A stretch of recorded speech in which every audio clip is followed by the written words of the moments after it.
Hey everyone, welcome back to my channel. আজকের recipe হচ্ছে কিমা spaghetti. খুব মজার একটা খাবার আর বানানোটা খুবই সিম্পল। নাস্তা হিসেবে এবং বাচ্চাদের টিফিনে দেওয়ার জন্য একদম পারফেক্ট। আশা করছি আজকের রেসিপিটা আপনাদের কাছে ভালো লাগবে। প্রথমে চুলায় একটা হাঁড়িতে আমি যথেষ্ট পরিমাণ পানি খুব ভালোভাবে ফুটিয়ে নিয়েছি। এখন এর মধ্যে আমি 1 চা চামচ লবণ দিয়ে দিলাম আর দিয়ে দিচ্ছি 1 টেবিল চামচ তেল।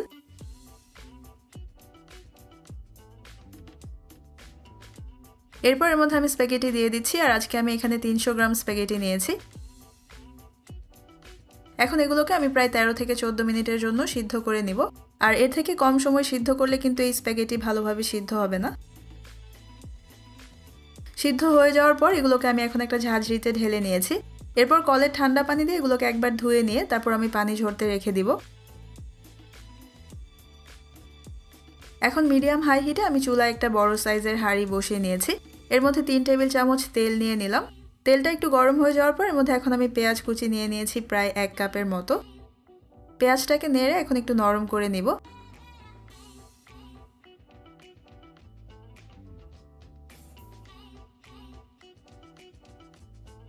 পেঁয়াজটা একটু নরম হয়ে যাওয়ার পর এর মধ্যে এখন আমি আদা রসুন বাটা দিয়ে দিচ্ছি 2 চা চামচ আর দিয়ে দিচ্ছি 3টা কাঁচামরিচ কুচি।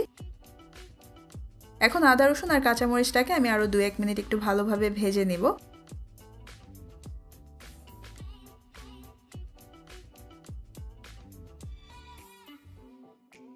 আদা রসুন আর কাঁচামরিচটাকে ভেজে নিয়েছি। এখন এর মধ্যে আমি মাটন কিমা দিয়ে দিচ্ছি 250 গ্রাম। আপনারা চাইলে এখানে গরুর মাংস অথবা মুরগির মাংসের কিমাও ইউজ করতে পারবেন। নেড়ে এখন কিমাটাকে আমি খুব ভালোভাবে পেঁয়াজের সাথে মিশিয়ে নিচ্ছি।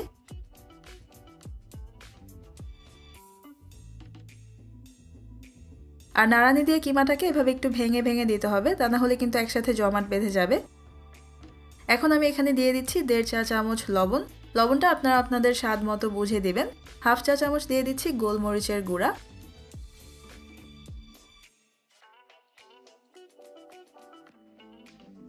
1 চা চামচ লাল মরিচের গুঁড়া। 1/2 চা চামচ হলুদের গুঁড়া।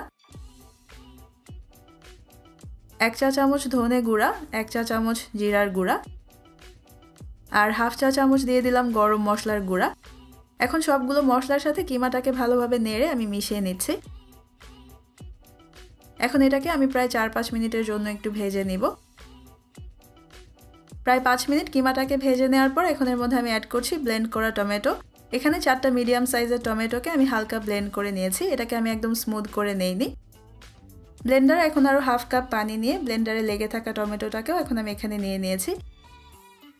নেড়ে সবকিছুকে একসাথে একটু মিশিয়ে নিচ্ছি।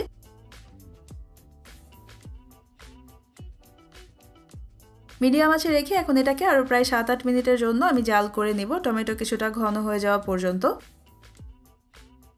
প্রায় 7-8 মিনিট পর টমেটো এখন যথেষ্ট ঘন হয়ে গেছে আর কিমাটাও খুব ভালোভাবে সিদ্ধ হয়েছে। এখন এর মধ্যে আমি দিয়ে দিচ্ছি 3-4টা বেসিল লিফ, যেটা হচ্ছে তুলসী পাতা। আমি একটু মাঝখান থেকে ছিঁড়ে দিয়েছি। আর তুলসী পাতা এই স্প্যাগেটিতে খুব নাইস একটা ফ্লেভার অ্যাড করবে। আমি একটু নেড়ে মিশিয়ে নিলাম। এখন এর মধ্যে আমি সিদ্ধ করে রাখা স্প্যাগেটিটা নিয়ে নিচ্ছি। নিয়ে সবকিছুকে একসাথে খুব ভালোভাবে মিশিয়ে নিচ্ছি।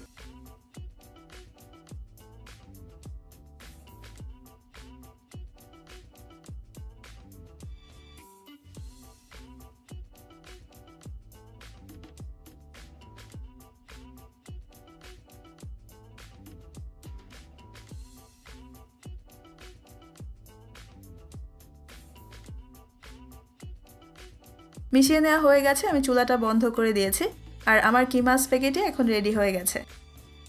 খুব জলদি কিন্তু অনেক মজার এই স্প্যাগেটিটা তৈরি হয়ে গেছে। আমি আশা করছি আজকের এই মজার রেসিপিটা আপনারা বাসায় ট্রাই করবেন আর বাসায় বানালে আমাকে জানাবেন কেমন হয়েছে। আজকের ভিডিও দেখার জন্য আপনাদের সবাইকে অনেক ধন্যবাদ। সবাই অনেক ভালো থাকবেন। আল্লাহ হাফেজ।